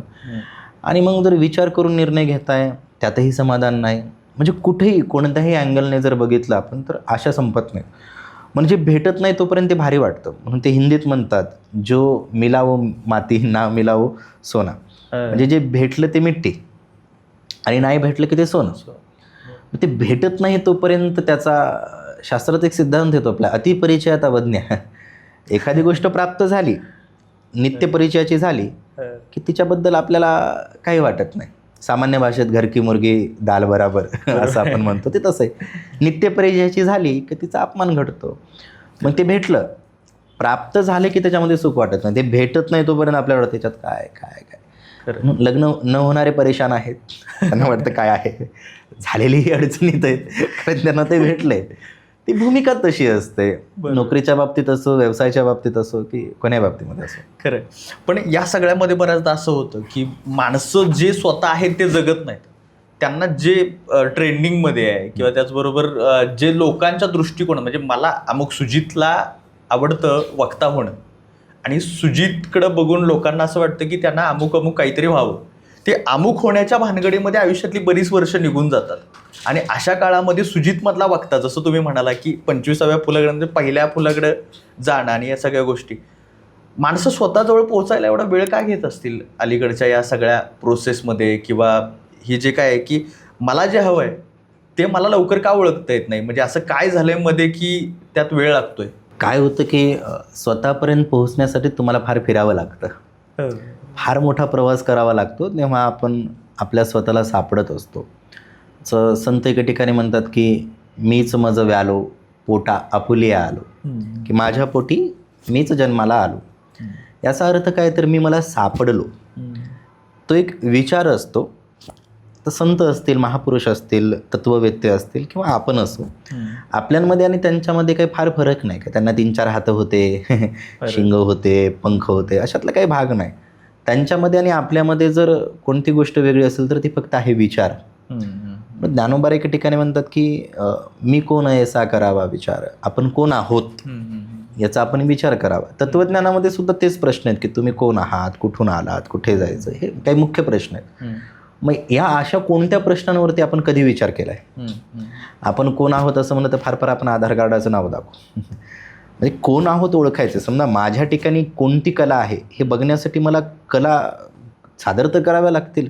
मला गाऊन बघावं लागेल, मला वाजवून बघावं लागेल, म्हणजे त्याची साधना करावी लागेल, गायनाची, वाजवण्याची करावी लागेल, लिखाणाची करावी लागेल, चित्रकलेची, म्हणजे प्रत्येक गोष्टीसाठी वेळ देऊन बघावं लागेल ना. हे जमतं का, ते जमतं का, ते जमतं का. मग ते करत असताना ॲनालाइज करणं त्याचं, मग ते निरीक्षण असेल, त्याचं आकलन असेल, त्याचं परीक्षण असेल, आपण हे करतोय. कारण 1 वर्ष दिले, 2 वर्ष दिले, याच्यामध्ये आपली प्रोग्रेस काय आहे हे जोपर्यंत आपण ते पूर्ण टॅली करत नाही तोपर्यंत कळणार नाही की मी काय करू शकतो. तुम्ही 5-7 वर्ष MPSC करता आणि मग कळतं की मला हे कळत नाही आहे. म्हणजे आपल्याला काय कळत नाही हे कळण्यासाठी 5-7 वर्ष घालवावी लागली. 2-1 वर्ष ठीक आहेत ना, 2 वर्षात आपल्याला कळून जातं की काय करता येतं किंवा काय करता येत नाही. मग हे का कळत नाही? कारण आपण आपल्याकडे बघितलंच नाही. बरोबर. कधी थांबलो नाहीत, कधी बसलो नाहीत, कधी आकलन केलं नाही की मी काय करतोय. वर्षभरात जर आपण काय करत असू, छत्रपती शिवराय ज्यावेळेस आग्र्यावरून महाराज सुटून आल्याच्या नंतर महाराजांनी पुढची 1-2 वर्ष काहीच केलं नाही. आपण इतिहासामध्ये बघतो महाराजांनी काही केलं नाही. म्हणजे महाराजांनी काय केलं तर आकलन केलं. मी इतकी वर्ष झाली स्वराज्याची घोडदौड सुरू आहे, इतके जवळचे जिवलग असणारे अनेक मित्र धारातीर्थी पडलेत, इतकं सैन्य गेलं आहे, आपली आयुष्याची इतकी वर्ष गेलीत, म्हणजे 35-36 वर्षाचा कालखंड गेला आहे. म्हणजे 35-36 वर्षाच्या कालखंडात आपण काय केलं काय नाही, महाराज पूर्ण त्याचं ते लेखाजोखा स्वतः पुढे मांडतात. आणि तिथून मग महाराज अनेक गोष्टींमध्ये बदल करून पुन्हा घोडदौड सुरू करतात. आणि मग पुढे 5-7 वर्षामध्ये महाराज सिंहासनाधीश्वर होऊन जातात. पण ते 5-7 वर्षाच्या आधी महाराजांनी जो गॅप घेतला, 1-2 वर्षाचा जो कालखंड होता, त्या कालखंडामध्ये महाराजांनी आकलन केलं. आपण करत नाहीत. बरोबर. फक्त धावतोय. नोकरीच्या मागे असेल, व्यवसायाच्या एखादं मी लिहित जरी असेल तर लिहित असताना मला कुठंतरी मी एखादा महिना थांबलं पाहिजे, एखादा आठवडा थांबलं पाहिजे. मी थांबून बघितलं पाहिजे की मी काय लिहितोय, मागे काय चाललंय, काय प्रोग्रेस होते, काय होत नाही. मी 6 वर्षाखाली जसं लिहितोय आजही जर मी तसंच लिहित असेल तर मी तिथंच आहे. बरोबर. 6 वर्षापूर्वी जसं गात असेल आताही तसं गात असेल तर मी तिथंच आहे. प्रोग्रेस ओळखणं स्वतःला काय असते की मग मी जर या क्षेत्रात 8-10 वर्ष झालं आहे तर मी काय केलंय, लेखाजोखा मांडावं लागेल ना. बरोबर. आत्तापर्यंत काय केलं, काय उरलंय, काय नाही, तर आपण ओळखायला लागतो स्वतः. मग कळतं की नाही मी या क्षेत्रासाठी बनलोय, मी त्या क्षेत्रासाठी बनलोय. पण त्या भूमिका या फक्त विचारांच्या आहेत. बरोबर. तो विचार केला की तुम्ही ओळखायला लागतं आणि त्याच्यासाठी थांबावं लागतं. थांबून स्वतःकडे बघावं लागतं. त्या क्षेत्रातील जी मोठी माणसं आहेत तुम्हाला त्यांना विचारावं लागतं. ज्यावेळेस आपण विचारतो, बघतो, फिरतो, त्यावेळेस कळतं की आपण कुठे आहोत, कोणत्या वर्तुळामध्ये आहोत, काय उंची आहे, सोप्या भाषेत आपण किती पाण्यात आहोत. बरोबर आहे. हे आपल्याला समजतं. पण आपण बघतच नाहीत ना, आपण फक्त धावतोय. खरंय. फक्त चाललंय. ते किती प्रवास केलाय, किती टप्पा राहिलाय याचं मोजमापच करत नाहीत ना. आपण धाव चालली. बरोबर. थांबून बघितलं की कळतं आपण कोण आहोत, आपल्याला काय करायचं. ते जे म्हणतोय ना की आपण लवकर का सापडत नाहीत, यामुळे सापडत नाहीत की बघतच नाहीत ना. बरोबर आहे. आपण आपल्याकडे बघतच नाहीत. स्वतःकडे बघण्यासाठी तुम्हाला फार फिरावं लागतं. त्या वर्तुळाला भेदावं लागतं. त्या परिघाच्या पलीकडे जाऊन तुम्हाला बघावं लागतं. हे फिरलं तर मग कळतं की मग जग फिरल्यावर कळतं की आपल्या जागी आहे सगळं. ते ज्ञानेश्वरांनी प्रवास केला, सगळ्या संतांनी, महापुरुषांनी, सगळ्यांनी भ्रमंती केलेलीच आहे. ते प्रवास केल्यावर कळतं की आपण कोण आहोत. ते टप्पे ओलांडावेच लागतात तुम्हाला प्रवासाचे. तुम्ही जर तुमचं शहर सोडून कुठं जात नाही, तालुका जिल्हा सोडून जात नाही तर तुम्ही स्वतःला सापडू शकत नाहीत. आधी फिरावं लागतं. मग एके ठिकाणी विश्वाची माझे घर हे म्हणण्यासाठी आधी फिरावं लागतं. आणि मग विश्वाचे अर्थ तुमच्या मनामध्ये प्रकाशित होतात. मग आपण आपल्याला ओळखायला लागतो. ते काही फार कठीण आहे असं नाही. बरोबर. त्यासाठी तुम्हाला जी रेग्युलर लाईफस्टाईल चालली ती थोडीशी ब्रेक करून तुम्हाला चालावं लागतं. हे तुम्ही हा प्रवास करता, लोकांना बोलत असता, लोकांशी समजून सांगत असता किंवा या सगळ्या गोष्टी होतात, लिहिता वगैरे असं. एका बाजूला मानसशास्त्र आहे ज्याच्या माध्यमातून तुम्ही लोकांचं काउन्सिलिंग करताय, एकमेकांशी बोलत राहताय आणि बऱ्यापैकी माझ्या अनुभवात किंवा माझ्या बघण्यात तर लोकांचं निराकरण त्यातून हे होतं. दुसऱ्या बाजूला संतांचं हे सगळं सांगणं आहे, ते सगळं अभ्यास नाही, या सगळ्या गोष्टी आहेत. संत आणि मानसशास्त्र किंवा संतांनी जे काही मानसशास्त्राच्या वाटा सांगितल्या त्या कशा होत्या नेमक्या, म्हणजे त्याचा तुम्हाला कितपत या सगळ्यात उपयोग झाला किंवा काय अभ्यास आला? खरं बघायला गेलं तर सगळ्यात मोठे मानसशास्त्रज्ञ कोण असतील तर ते संतच आहेत. संतांनी इतकं समाजाचं मानसशास्त्र कदाचितच कोणाला समजलं असेल असं मी म्हणेल. कारण मी स्वतः तत्त्वज्ञानाचा विद्यार्थी असल्या कारणानं मी ते जवळून अभ्यासलेत. जे काही तत्त्वज्ञ आहेत, काही मानसशास्त्रज्ञ आहेत, म्हणजे वाचण्यात आलं, प्रवासात अनेक त्या क्षेत्रातील दिग्गज लोक भेटलेले आहेत. पण ज्यावेळेस संतांकडे जातो आणि संतांनी ज्या पद्धतीनं प्रवृत्ती मांडल्यात लोकांच्या, तितकं मांडणं कदाचितच कोणाला जमलं असेल असं मी म्हणेन. कारण संतांनी ते सहन केलं आहे. संत समाजामध्ये राहिले, समाजाने संतांना बहिष्कृत केलेलं आहे. संतांच्या ठिकाणी समाजाच्या भूमिका फार भिन्न भिन्न राहिल्यात, तरीसुद्धा संतांची समाजाविषयी असणारी भूमिका वेगळी राहिली. म्हणजे त्यांनी त्यातले गुणदोष सांगितले, समाजाच्या ठिकाणी हे दोष आहेत, ते दोष आहेत, असं त्याचं आकलन केलं तरी फक्त दोष दिले नाही संतांनी, त्याची निवृत्तीसुद्धा केलेली आहे. आणि ते मांडत असताना मग तुम्ही अगदी ज्ञानेश्वरीपासून जरी आपण घेतलं, निळोबारायांच्या गाथ्यापर्यंत घेतलं, म्हणजे नेहमी आपण तुकोबारायांपर्यंत बोलतो, पण पुढे निळोबारायांपर्यंत फार मोठ्या परंपरा लाभलेल्या आहेत. निळोबाराय असतील, चोखोबा असतील, सावतामाळी असतील, नरहरी महाराज असतील, ह्या सगळ्या संतांनी जे मानसशास्त्र मांडले ते विलक्षण आहे. मनाच्या अनुषंगानं ज्ञानोबाराय बोलले, मन किती चंचल आहे, तर त्याचा स्वभाव ज्ञानोबाराय सांगतात. मन कैसे केवढे, ऐसे पाहो तरी न सापडे, एरवी राहाटवया थोडे त्रैलोक्य, की ते इतकं चंचल आहे. खरं तर 10 चंचल पदार्थ सांगतात. मनो मधुकरो मेघो मानिनी मधुनमृत मा मधो मर्कटमस्य. आणि या सगळ्या चंचल पदार्थामध्ये मन चंचल सांगितले. मग मन चंचल चपल, जाता येता न लगे वेळ, मनाच्या अनुषंगानं संत बोलतात. आता हे आपलं विषय काय असतो, अरे कसं तरीच होतं आहे, आपण नेहमी म्हणतो. आपण इथं जरी बसलो तरी मन आपलं भटकत राहतं. बरोबर. ज्ञानोबाराय बोलतात, बैसी तरी हिंडवेत आहे दिशा. म्हणजे ते 10 दिशांना मन आपल्याला फिरवतं. संतोषासी चाड लावी. एखादा संतुष्ट व्यक्ती आहे, सोप्या भाषेमध्ये सांगायचं म्हटलं, आपण संतुष्ट आहोत. आपल्याकडे एक चांगला मोबाईल आहे, आपण त्याच्यावरती इंस्टाग्राम उघडलं आणि उघडल्याच्या नंतर मग त्या फीडमध्ये कुठेतरी आपल्याला नवीन आलेले ब्रँडेड फोन दिसायला लागले. आता आपल्या हातामध्ये जो मोबाईल आहे तो चांगलाच आहे, चांगला आहे, एक्सपेन्सिव्ह आहे, चांगला आहे. त्याच मोबाईलमध्ये आपण ते फीड बघतोय आणि तिथं मग चांगले अजून मोबाईल ब्रँडेड आपल्याला दिसत आहेत की नवीन आलेत, अपडेट वगैरे. मग मन काय म्हणते, हे घेऊन टाक. घेऊन टाक. आता इतक्या वेळ ते स्थिर होतं. ज्ञानोबाराय काय बोलतात, ते संतोषी होतं, स्थिर होतं. मग संतोषासी चाड लावी, त्याची वृत्ती काय, हे कर. गरज नसताना रस्त्याने जात असतो, आपल्या गाडीची गती बरोबर असते, कोणीतरी ओव्हरटेक करतं, आपणही एक्सलेटर वाढवतो. विनाकारण आपल्या गाडीची आपण काय करतो, स्पीड वाढवतो. मन काय म्हणतं, ते कसं काय पुढे गेलं, आत्तापर्यंत ठीक होतं. पण ती मनाची भूमिका आहे. म्हणून देवालाही अर्पण काय करायचं असेल तर मन हा मोगरा अर्पुणे ईश्वरा, किंवा मन हे शेवंती. ज्ञानोबारायांनी त्याच्यासाठी शब्द वापरले ना. मनाचं शास्त्र संतांनी जितकं मांडलंय, क्वचितच तितकं दुसऱ्यांनी तितक्या योग्य पद्धतीनं मांडलेलं असेल. मनाचं ठाव घे, मन करा रे प्रसन्न. मनाला प्रसन्न करायला काय सांगितलं, मन उद्विग्न का होतं. आपल्या जीवनामध्ये गती अधोगती मनाची हे युक्ती. आपल्या जीवनाला गती प्रदान करायची का जीवन अधोगतीकडे न्यायचे, या दोन्हीच्या केंद्रस्थानी मन आहे. म्हणजे मन एक प्रकारचा चौक आहे, त्या चौकातून तुम्ही कुठेही जाऊ शकता. बरोबर. जीवनाला गतीकडे न्या किंवा जीवनाला अधोगतीकडे न्या, पण त्याच्या केंद्रस्थानी मन आहे. म्हणून संतांनी काय सांगितलं, मन स्थिर करा, मन स्थिर करा, असं का सांगितलं, त्याचं कारणच ते. मानसशास्त्र सांगतं नाही, देहाने तुम्ही कुठं आहात, संत म्हणतात काही घेणं देणं नाही, तुम्ही कुठेही राहा.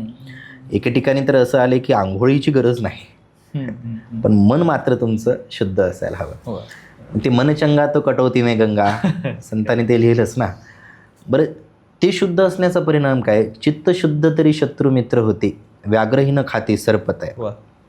मन तुमचं शुद्ध असायला हवं, मन तुमचं निर्मळ असायला हवं. मग संतांनी बऱ्यापैकी भर जर कशावरती दिला असेल तर ते मनावरती दिला. देहावरती, देहाच्या नादीच लागत नाहीत ते फार. असं नाही की देहाची पवित्रता अपवित्रता मान्य करत नाहीत, पण ते फार त्याच्यावर विचार मांडण्यापेक्षा ते मनावरच मांडतात. तुकोबाराय मनाच्या अनुषंगानं बोलतात, ज्ञानोबाराय मनाच्या अनुषंगानं बोलतात, आधी करून सगळं संत.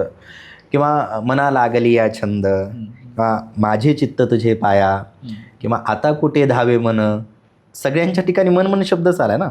आता कुठे धावे शरीर असं म्हणत नाहीत ते. बरोबर. आता कुठे धावे मन तुझे चरण देखलिया, किंवा चित्त माझं काय, किंवा आमच्या चित्तामध्ये पण कृष्णानेही काय चोरलं असेल तर चित्त चोरी येईल हे वा. नंदाच्या नंदने किंवा श्रीराधिका या हृदयस्य चोरम चोराग्रगण्यम शरणम प्रपद्ये असं आपण बोलतो. म्हणून ते मनच ठेवले त्यांनी. मनाला प्रसन्न करायला सांगितले, मनाला शिस्त लावायला सांगितली, मनाला स्थिर करायला सांगितलं. नाहीतर मग गती आणि अधोगती तुमच्या मनाच्या हातामध्ये आहे. खरं जर तुम्ही त्याच्या हातामध्ये लगाम दिली तर ते कोणीकडेही नेतं. खरं. म्हणून मन स्थिर करावं लागतं. ते स्थिर केल्याशिवाय पर्याय नाही. म्हणून मानसशास्त्राच्या दृष्टिकोनातून संतांनी मनाला फार जपलं आहे. आजही पहा, आपण कितीही मन असं संभ्रमित असलं, मलिन झालेलं असलं किंवा डिप्रेस्ड असलं अलीकडच्या भाषेमध्ये, तुम्ही एखाद्या काकड्याला जाऊन बसा, मंदिरात भजनाला जाऊन बसा, ती थेरपीच वाटते. तर मेडिटेशन वाटतं आपल्याला ते, की आजकाल लोक भजनाला मेडिटेशन म्हणून बघतायत. हे नवल वाटतं कधी कधी रीलवरती वगैरे. हे की जीवनाचा भाग होते ना ते. मन प्रसन्न करण्यासाठी संतांनी या गोष्टी, वारी काय आहे, मन प्रसन्न करण्याचं साधन आहे ना. 5-25 दिवस तुम्ही चालताय, आनंद आहे सगळीकडे, इकडे तिकडे, मन असं आल्हाददायक होतं. ज्ञानेश्वरांच्या दर्शनाला जा, मन प्रसन्न होतं. मंदिरात घंटी वाजवली, त्या घंटीच्या आवाजानं मन प्रसन्न होतं.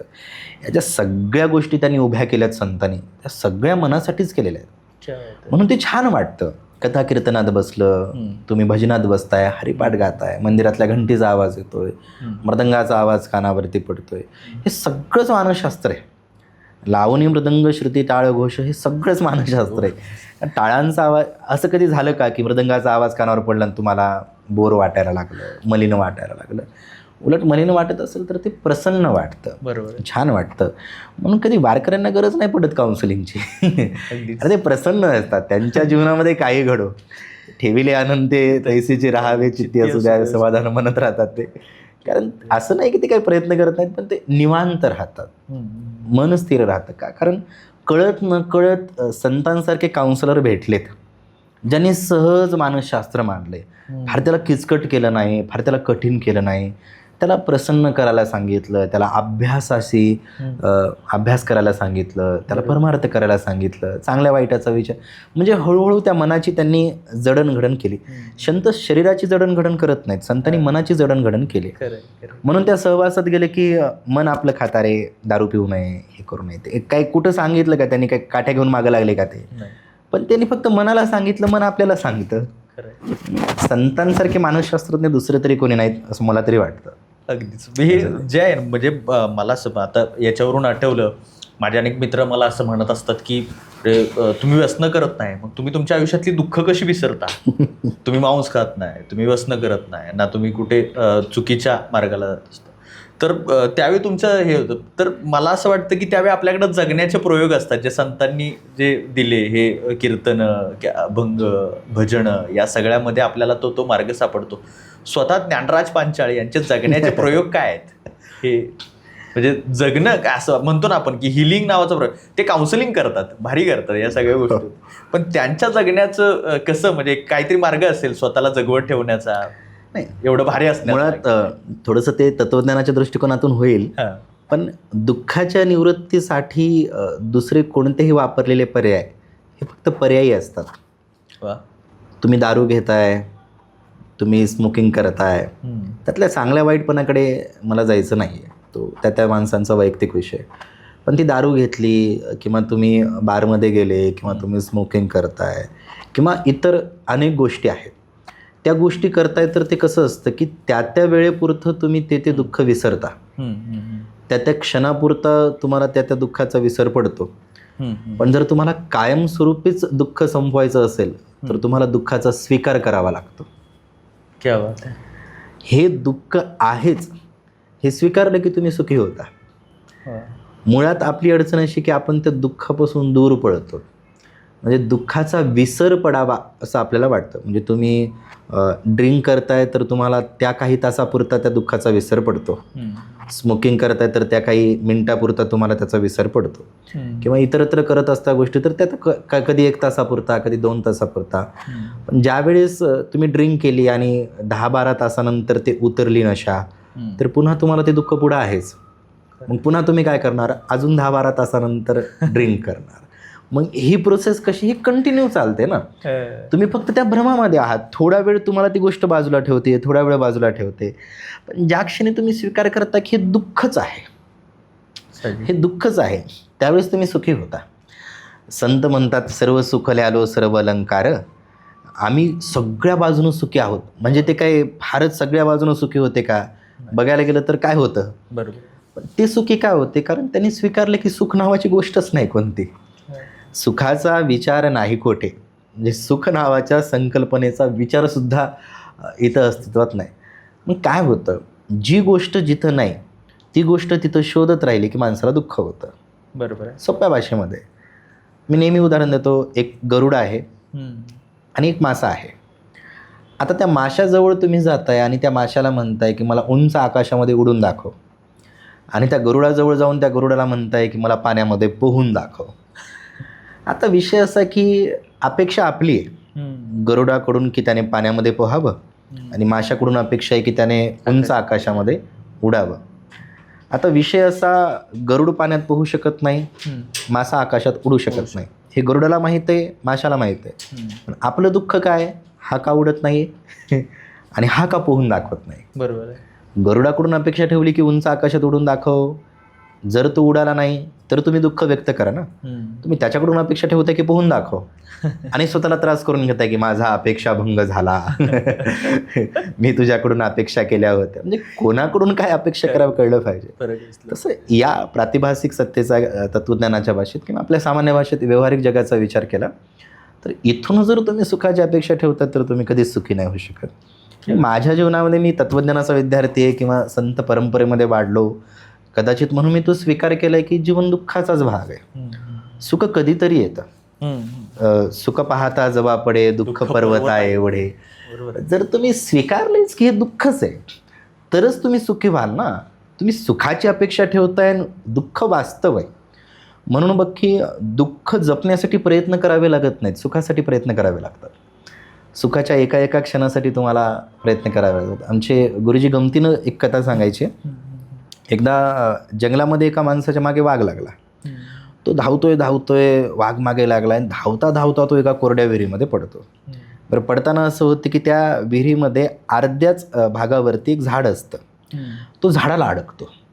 तो व्यक्ती झाडाला अडकतो. झाडाला अडकल्याच्यानंतर असं होतं की खाली बघतो तर खाली साप आहेत, वरी वाघ मागे लागला आहे, आणि ज्या झाडाला अडकला आहे त्या झाडाला मधमाशांचं पोळं असतं. मग ते अडकल्यामुळं झाड हलतं, ते पोळं उठतं, त्या माशा त्याला चावायला लागतात. आता परिस्थिती कशी आहे, वाघ मागे लागला आहे, त्याच्यापासून वाचता वाचता विहिरीमध्ये पडलाय तर खाली पडला नाही, अडकलाय, आणि खाली बघतो तर खाली साप आहेत, जिथे अडकलाय तिथं मधमाशांचं पोळे, त्या माशा त्याला चावतात. तितक्यात त्या मधाचा एक थेंब त्याच्या ओठावरती पडतो आणि त्याही अवस्थेमध्ये तो म्हणतो की काय गोड मध लागतोय. म्हणजे गुरुवराने की सुख तसं त्या मधासारखं आहे आणि बाकी संपूर्ण जीवन आहे. जर तुम्ही ते दुःख स्वीकार करा. मी माझ्या आयुष्यामध्ये सगळ्या गोष्टींचा स्वीकारच करत आलो आहे. माणसं गेली, स्वीकार करा. अपयश आलं, स्वीकार करा. माझ्या ठिकाणी एखाद्या गोष्टीची कमतरता आहे, स्वीकार करा. मी स्वीकार करतो. मला काय काय येत नाही या गोष्टीचा सगळ्यात आधी मी स्वीकार केलेला आहे की मला हे जमत नाही. मी ते प्रामाणिकतेने मान्य करतो की मला ही गोष्ट जमत नाही. ती जमत नाही म्हणून मग कोणी त्याच्यावर टीका केली न केली, मला माहिती आहे मला ती जमतच नाही. बरोबर. पण मी का विचार करू, आणि मी माझा वेळ पण वाया नाही घालवत त्या गोष्टीवरती, कारण मला ती जमणारच नाही. मला माहिती आहे. असं नाही की प्रयत्न केले नाही, काय नाही, पण कळून चुकलं की बाबा हे काय आपल्याच्याने होणार नाही, थांबा. बरोबर. तसं माणसं गेली, स्वीकार केला. प्रसंग घडले, स्वीकार केला. काय आताही जे काही प्रसंग घडत असतात, गोष्टी होत असतात, स्वीकार करा. स्वीकार केलं की मग तुम्ही पुढच्या गोष्टींच्या मागे लागता. सोपं उदाहरण आहे, आपल्या हातामध्ये मोबाईल आहे.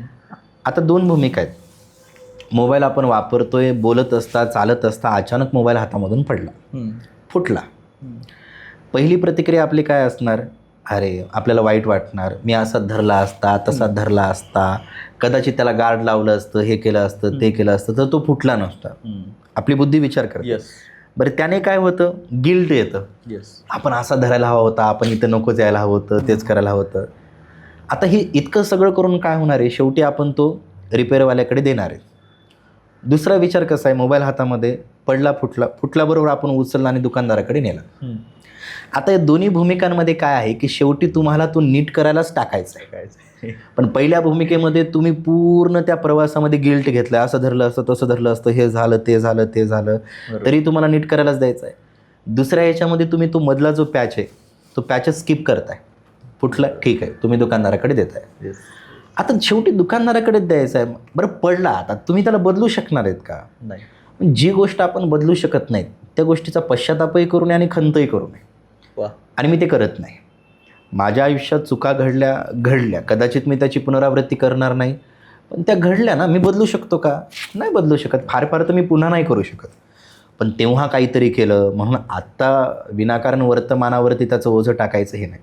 भूतकाळाचं ओझं कधी वर्तमानावरती टाकू नये आणि वर्तमानाच्या अपेक्षा भविष्यावरही टाकू नये. ते इथं जगावं. ज्ञानी एकाच काळात जगत असतो असं शास्त्र सांगतं. तो भूतकाळात नसतो ना भविष्य काळामध्ये असतो. समयासी सादर व्हावे, तो इथे असतो. माहीतच आहे, मी माझ्या आयुष्यामध्ये फक्त आणि हे काही अगदी आता लगेच घडलं असं नाही. मागची बरीच वर्ष त्या प्रोसेसमध्ये गेली आणि आत्ताही मी असं म्हणतो की मी त्या प्रोसेसमध्येच आहे. अजूनही काही सगळ्याच गोष्टींचा स्वीकार होतो असं नाही, पण हळूहळू जे विचार आपण मांडतो, जे आपण लिहितो, जे आपण ऐकतो त्याचा स्वीकार करणं चाललं आहे.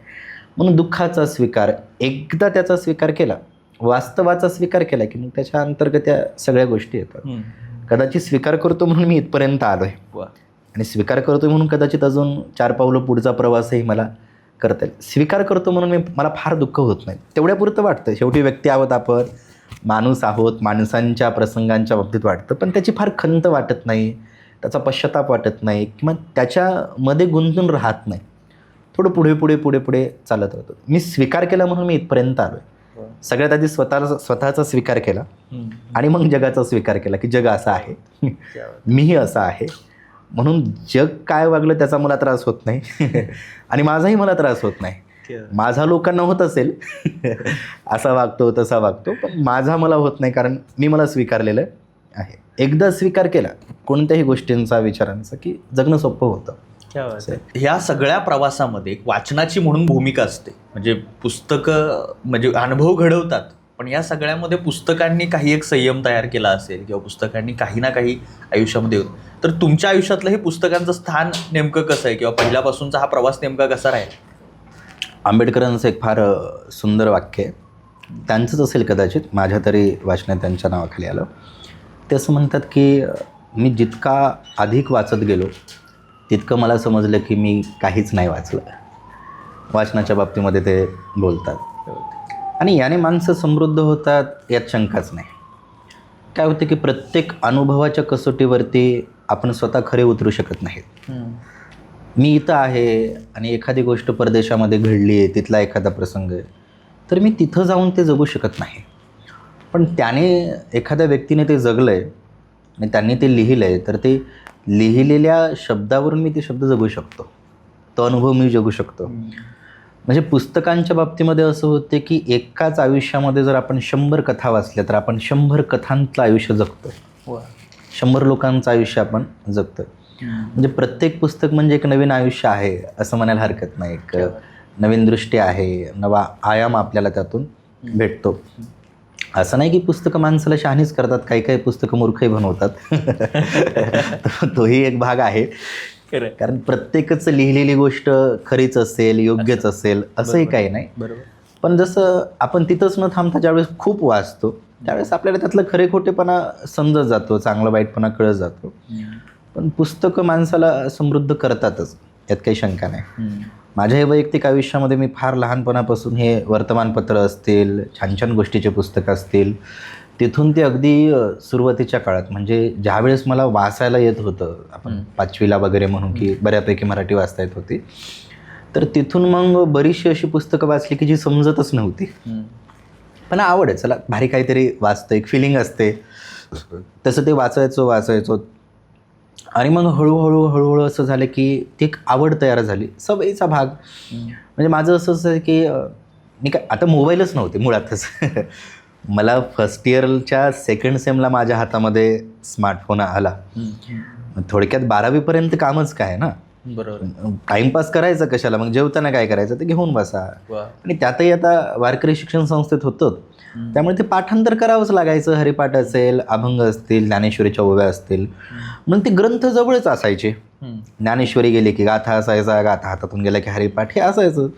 हे करून कंटाळा आला तर मग अवांतर पुस्तकं असायचीच. अभ्यास म्हणजे टाईमपासला विषयच नव्हता दुसरा, एकतर मैदानी खेळ नाहीतर मग या गोष्टी. आणि ते वाचनाची इतकी आवड निर्माण झाली, इतकं झालं आणि पुढे पुढे असं झालं की कॉलेजच्या दरम्यानही चळवळीमध्ये सक्रिय होतो. इतिहास हा विषय आवडीचा झालेला, मग त्याच्या संदर्भाने वाचन असेल, तत्त्वज्ञान विषय मला कॉलेजला होता. माझे 3 मुख्य विषय होते. इंग्लिश लिटरेचर होतं, फिलॉसॉफी होती आणि हिस्ट्री होते. मग तत्त्वज्ञान, इंग्रजी साहित्य आणि मराठी साहित्य तर आधीपासूनच सोबतीलच होतं. मग ते त्या क्षेत्रामध्ये आता इतिहासावरती बोलायचे म्हणून इतिहासाची पुस्तकं वाचण्यात आली. तत्त्वज्ञानावरती बोलायचं लिहायचं म्हणून तत्त्ववेत्ते कांट प्लेटोपासून ते सगळे तत्त्ववेत्ते अभ्यासण्यात आले, राजेंद्र प्रसादांपर्यंत हे असेल, किंवा इंग्लिश लिटरेचर असेल त्यामध्ये आपण जी प्रसिद्ध नाटकं बघतो ती नाटकं अभ्यासनामध्ये आली. मग हे सगळं सहज घडत गेलं. वाचन एक सहज जीवनाचा भाग होत गेला आणि तिथून ते इतकं सवयीचं झालं की मग, आणि विशेष म्हणजे मी हट्ट करत नाही की पुस्तक घेतलं आणि संपवा पुस्तक नाही. एक 4-5 पुस्तकं असतील तर मी थोडं हे वाचतो, थोडं ते वाचतो. ते लक्षामध्ये राहावं हा पण अट्टहास नाही. कशाला अट्टहास करायचं ना, सहज राहू द्या. सहज आमचे गुरुजी असं म्हणतात की श्वास जितक्या सहजतेनं घेतो वाचन अभ्यास तितका सहज असावा. कळत न कळत तुमच्या हातून ते घडलं पाहिजे. मग ती सवय असते. ते वडापाव जरी खायला बसले ते खाते काहीपर्यंत काय काम आहे ना. आता आपण मोबाईल बघतो जसं जेवेपर्यंत, तेव्हा तसं ते पुस्तकं बघायची. टाईमपासच नव्हता, म्हणजे टाईमपास म्हणून वाचायला ते हाती घेतलेल्या गोष्टी. आणि पुढे असं झालं की आम्हाला ते करावाच लागायचा अभ्यास. संस्थेमध्ये वारकरी शिक्षण हे होतं आणि त्यामुळे पर्याय नव्हता. ते पाठांतर करा, ते अभंग पाठच करा, नाहीतर खूप मार खावा लागायचं. ते काय आताचे शिक्षक नव्हते, काही नाही. ते मूड आलं तरी मारायचे, इतकं भयंकर. ते मूड आलं तरी मारायचे, त्यांचा ते काही विषय नव्हता. तेव्हा तेवढी मुभा पण होती ना.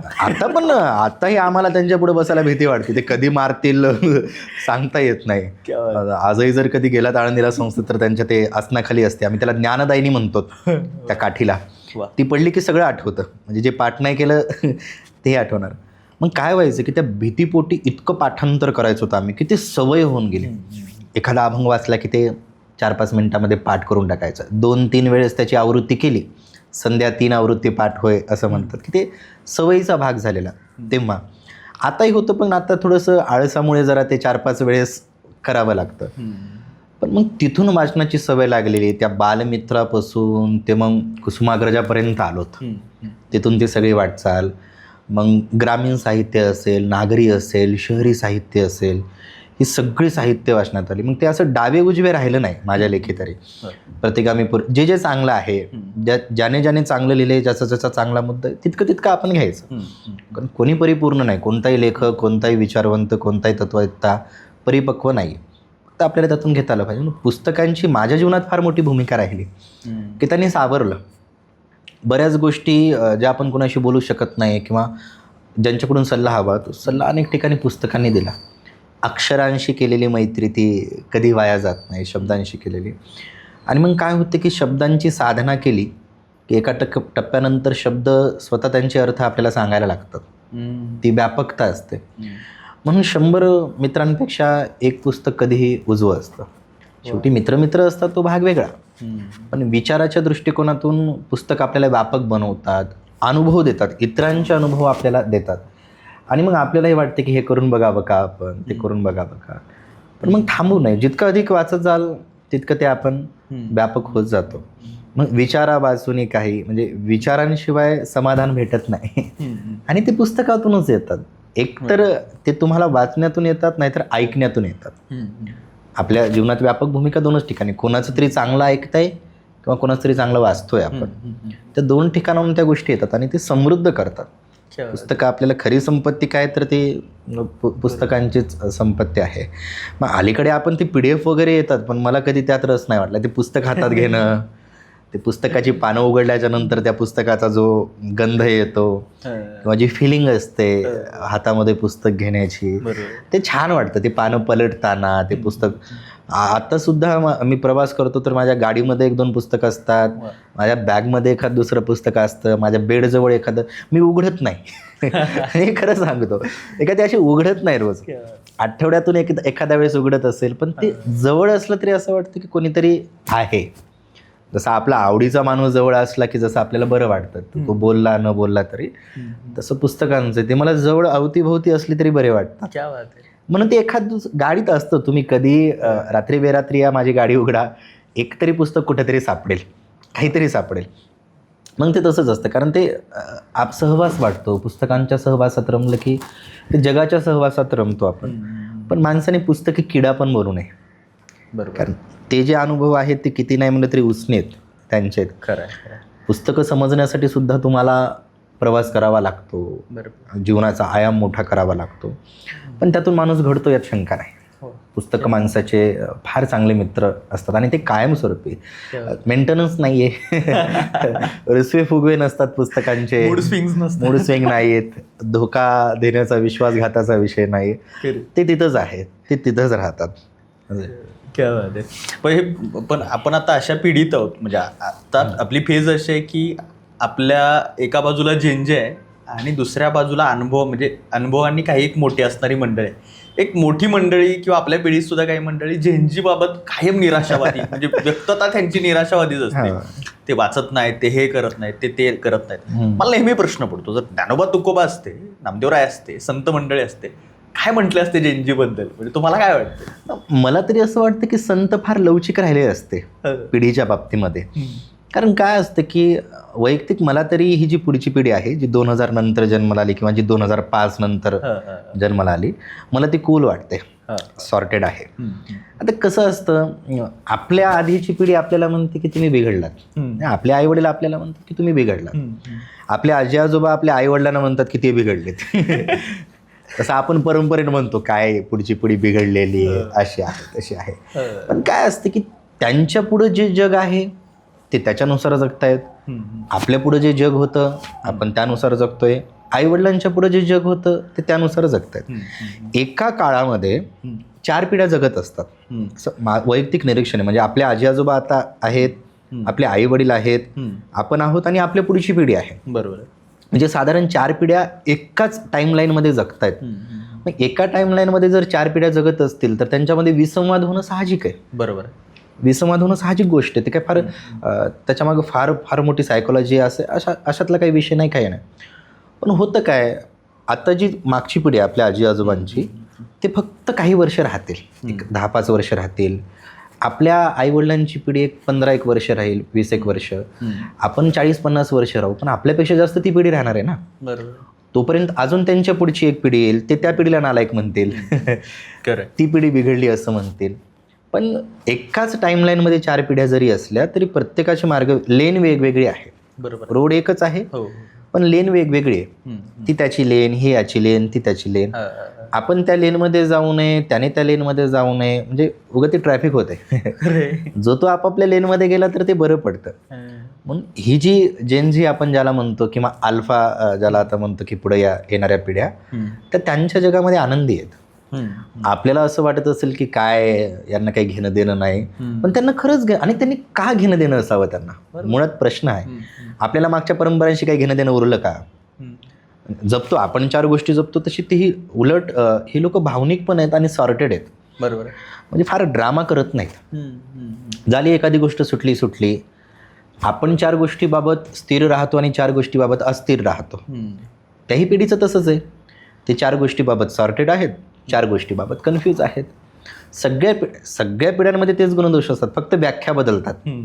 त्या गोष्टीच्या त्याला वेगवेगळे आयाम त्याचे बदलत राहतात, नावं बदलत राहतात, म्हणून आपल्याला ते वेगळं वाटायला लागतं. आता हे ताणतणाव, डिप्रेशन, हे नावं बदलतात, फक्त ती मनस्थिती बदलते. आपण आधी त्याला गोंधळलेले म्हणू, पुढे त्याला तणाव, पुढे त्याला डिप्रेशन, त्याला ते नावं फक्त बदलले तरी अवस्थामध्ये सारख्याच असतात ना. बरोबर. ही जी पिढी आहे ही पिढी तशीच आहे. आणि विशेष म्हणजे फार कॅपॅसिटी आहे या पिढीकडे. प्रचंड फॉरवर्डेड लोक आहेत, पुढं गेलेले आहेत, आणि त्यांनी अमक्या गोष्टी जपाव्या त्याचा आग्रह करण्यातच मजा नाही, कारण त्यांना त्याचं पुढं काही काम येणार नाही. बरोबर. त्यांना त्या गोष्टीची गरज नसेल तर तो त्यांचा विषय ना, त्यांच्या जगण्याचा भाग आहे. आपण लादू शकत नाहीत. आपण आपल्या आईवडिलांना म्हणतो ना तुम्हाला काय कळतंय, तसं ते आपल्याला म्हणतात ना तुम्हाला काय कळतं. आपल्या 90च्या पिढीची अडचण काय झाली आहे की ते धड मागे नाहीत आणि धड पुढेही नाहीत. बरोबर. ते मध्ये अडकले. इधर ना उधर बीच में अधर, क्या बात. तसा तो विषय झाला. खरं. पुढची पिढी पुढे गेली, मागचे मागे गेलेत, आपण मध्ये अडकलो. बरोबर. आपलं फार कठीण झालेलं आहे. Yes. म्हणून माझं तरी म्हणणं आहे की ज्या त्या पिढीला ज्या त्या काळामध्ये ज्या त्या वेळेत ते जन्माला आलेत ना, त्यांचे जगण्याचे सिद्धांत आहेत, त्यांना तसं जगू द्यावा. बरोबर आहे. पुढच्या पिढीला टोकण्यात अर्थ नाही आणि मागच्या पिढीचा गौरव करण्यातही अर्थ नाही, किंवा स्वतःलाही तणावामध्ये ठेवण्याचं काही कारण नाही. प्रत्येक पिढीचे जगण्याचे नियम असतात, प्रत्येक पिढीचा एक मार्ग असतो. त्यांच्या पुढं असणारी समस्या वेगळ्या आहेत, आपल्या पुढं असणाऱ्या समस्या वेगळ्या होत्या, आपल्या आईवडिलांपुढं असणाऱ्या समस्या वेगळ्या होत्या. त्यांच्या जशा समस्या होत्या त्यांनी तसं जीवन जगलं, आपल्या समस्या आहेत आपण जीवन जगलं, आणि पुढच्या पिढीचे जसे आहेत ते तसं जगणार आहेत, त्याच्या पुढची पिढी तसं जगणार आहे. आपल्या पुढं असणारी आव्हानं शिक्षणाची होती, त्यांना जागेवर बसून शिक्षण आहे. आपल्या मागच्या पिढीला तर शिक्षणच नव्हतं. म्हणजे जर त्यांचा संघर्षच वेगळा आहे तर त्यांचे जगण्याचे सिद्धांत वेगळे असणार, त्यांच्या प्रायोरिटी वेगळ्या असणार. आपल्याला वाटतं की त्यांनी याला प्रायोरिटी द्यावी, त्याला प्रायोरिटी द्यावी, तसं नाही. त्यांना त्यांचं जगू द्या, मागचे जे जगलेत त्यांना त्यांच्यानुसार राहू द्या आणि आपण आपल्यानुसार जगावं. पण जसं मी म्हटलं की प्रत्येक पिढीचा जगण्याचा मार्ग असतो आणि ते त्यामध्ये आनंदी असतात. आपल्याला वाटतं की ते सुखी आहेत किंवा दुःखी आहेत, खरं. पण त्याचा फार विचार करण्यात अर्थ नाही. काय होईल काहीतरी होईल ना. आता इतक्या वर्षानुवर्ष जग चालत आलं, आपण नव्हतो तेव्हाही लोक होती, आपण 5-50 वर्षानंतर मरू, कदाचित तितके वर्ष जगू का नाही माहीत नाही, तरी जगाचा व्यवहार सुरूच राहणार आहे. इतकी काळजी का करावी? कोणी आलं मार्गदर्शनात तर सांगा 4 गोष्टी, नाहीतर जगू द्या ज्याला त्याला, कोणालाही दोष देऊ नये, बरोबर. कोणावर फार टीका करत बसू नये. फार सांगावं वाटल्या सांगाव्यात, नाही ऐकले तो त्यांचा भाग. बरोबर. पण ती पिढी स्मार्ट आहे, ही पिढी स्मार्ट आहे, पुढारलेली आहे, ॲक्टिव्ह आहे. आणि अनेकांचा असा भ्रम आहे मागच्या पिढीचा की हे लोक ऐकत नाहीत, पण ती ऐकतात. उलट मला असं वाटतं की मागची पिढी जास्त कट्टर आहे, पुढची जी पिढी आहे ती लवचिक आहे.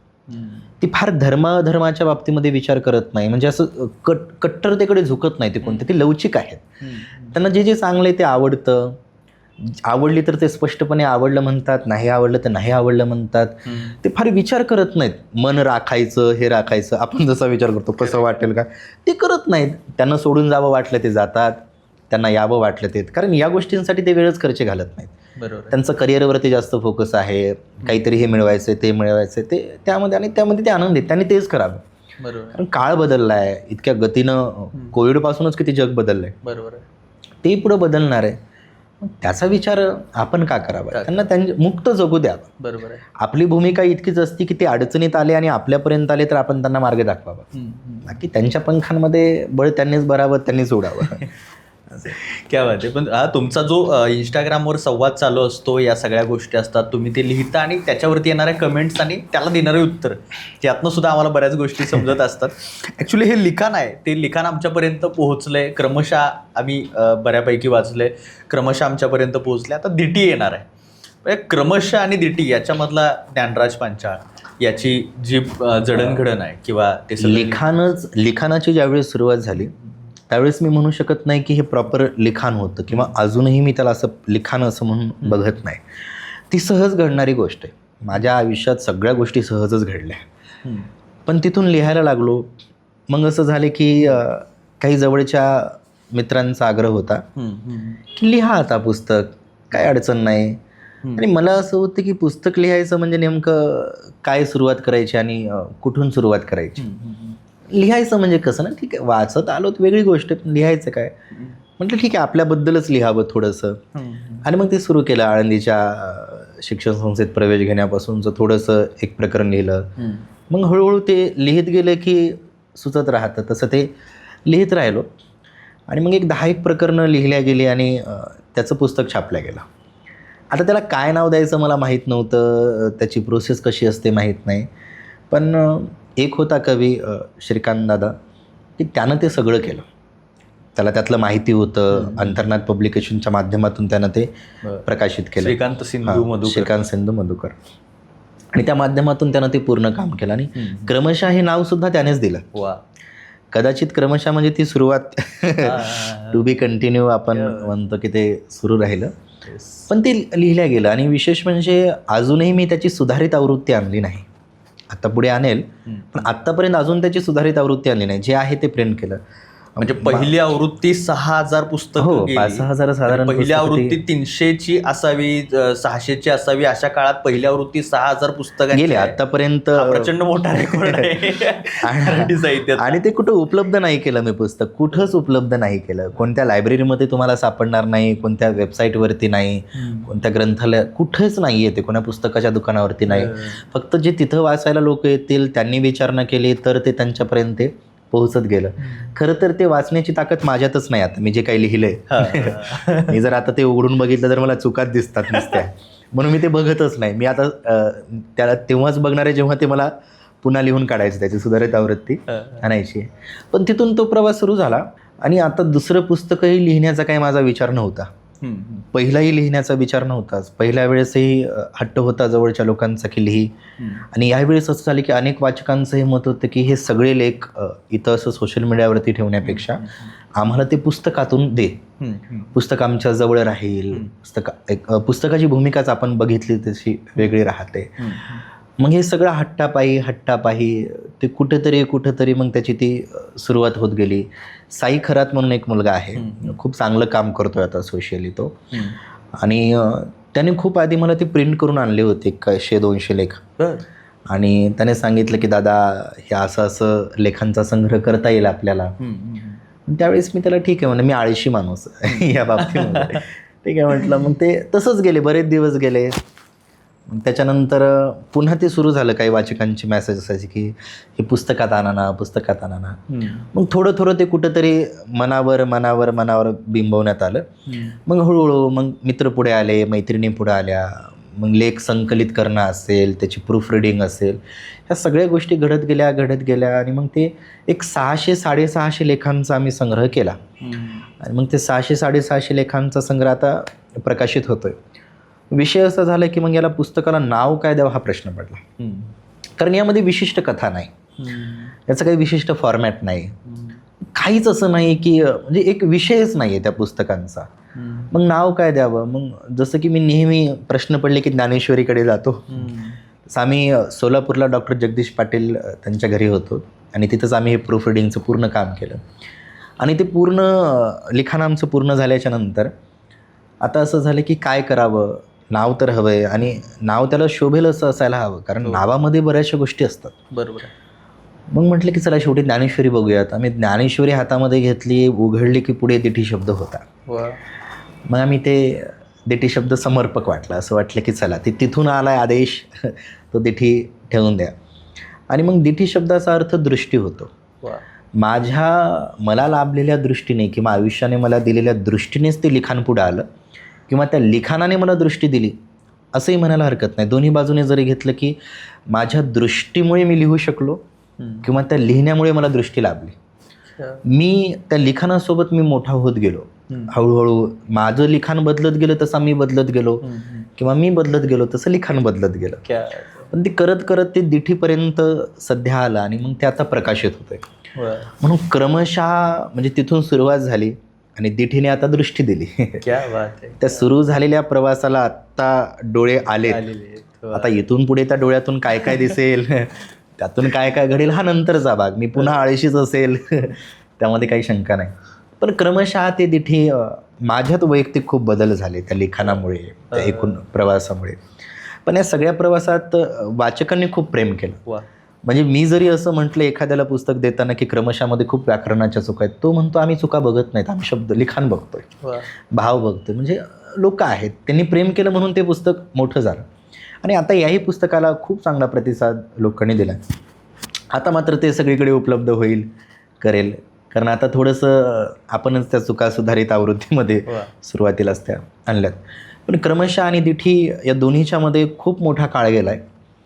तो 3-4 वर्षाचा कालखंड माझ्यासाठी 30-1 वर्षाचा होता असं म्हणायला हरकत नाही. कारण तितक्या गोष्टी घडत गेल्या, तितके प्रसंग घडत गेले आणि त्या अनुभवातून ते लिखाण येत गेलं आणि लोकांना ते आपलंसं वाटलं. क्रमशः आग्रहास्तव निर्माण झाला आणि दिठीसुद्धा वाचकांच्या आग्रहास्तव निर्माण झाले. आता ते माझं नाही आहे. मी नेहमी जसं म्हणतो की ते लिखाण फक्त ते लिहीपर्यंत कदाचित माझं असेल, पण ते एकदा लिहिलं ते ज्याच्याजवळ गेलं ते त्याचं आहे. की क्रमशापासून दिठीपर्यंत तरी आलोय, तिथून पुढचा प्रवास पुढे. क्या बात आहे. ही दिठीच्या पाठीमागची गोष्ट खूप छान आहे. म्हणजे दिठीच्या आतली गोष्ट काय ते आम्ही वाचणारच, त्याच्यामुळे मी ती तुम्हाला इथं विचारत नाही, कारण त्यासाठी पुस्तक वाचायलाच हवं आणि सगळ्यांनी आपण वाचूया, ही अत्यंत महत्त्वाची गोष्ट आहे. आता हा सगळा प्रवास झाला, मुक्त ज्ञानी, मुक्त दृष्टी, मुक्तांगण, आता पुढं काय काय म्हणजे साधारणतः काय ठरवलंय, किंवा आता तुम्ही काय ठरवून करत नाही पण मनात काहीतरी असेल? नाही, अजून तरी काहीच नाही आणि सांगताही येणार नाही असं. पण हे जे चाललंय हाच प्रवास सातत्यानं राहील. लिखाणावरती अजून थोडासा अधिक भर असणार आहे, मुक्तांगणच्या प्रयोगावरतीही अधिक भर असणार आहे आणि थोडीशी काउन्सिलिंगची खूप गरज या काळामध्ये आहे. बरोबर. या पिढीला म्हणणार नाही, सगळ्यांनाच या काळामध्ये आता वर्तमानात जितकी लोक आहेत, मागची पुढची आपली, सगळ्यांनाच कुठेतरी मनाला ते स्वास्थ्य देण्याची गरज आहे. म्हणून काउन्सिलिंगच्या दृष्टिकोनातून बऱ्याचशा गोष्टी पुढं आणायच्या. मुक्तांगणही त्याचाच एक भाग आहे आणि लिखाणावरती थोडासा अधिक भर असेल. त्यातही अध्यात्म आणि विज्ञान, अध्यात्म आणि ही पिढी या दृष्टिकोनातूनही बऱ्याचशा गोष्टी आहेत. पण तो एक प्रवासाचा भाग आहे, त्याचा एक निश्चित असा आराखडा अजून नाही. पण हे जे आहे त्यामध्ये सातत्य ठेवण्याचा प्रयत्न आहे, थोडासा आळस झटकून. क्या बात आहे. पण आळशी माणसामध्येच एक चांगला कलाकार दडलेला असतो. कलाकारामध्ये एक आळशी माणूस दडले. आळशी माणसं थोडंसं स्मार्ट वर्क करतात, कंटाळा असतो म्हणून. म्हणजे मी ते एक वाक्य वाचलं होतं की काम करता करता आळस करण्यापेक्षा काम उरकून घेऊ आणि मग उरकून घेऊ आणि मग आळस करू. फार सुंदर आहे. पण पहिली महत्वाची गोष्ट म्हणजे तुम्ही दिटी आणताय, ही आमच्यासाठी प्रचंड आनंदाची गोष्ट आहे. माणसं कागदाकडून स्क्रीनकडे जातात, तुम्ही स्क्रीनवरून माणसांना कागदापर्यंत आणताय, ही काळजाला भेटणारी गोष्ट आमच्यासाठी आहे असं मला तरी वैयक्तिक वाटतं. पुस्तक नाक्यावर आलात, इतकं मन भरून बोललात आणि खरं तर हे गप्पा संपून आहेत असं मला मनापासून वाटतंय. म्हणून जेव्हा केव्हा आपल्याला शक्य होईल तेव्हा तेव्हा आपण पुस्तक नाक्यावर भेटूया आणि सातत्यानं चर्चा करत राहूयात.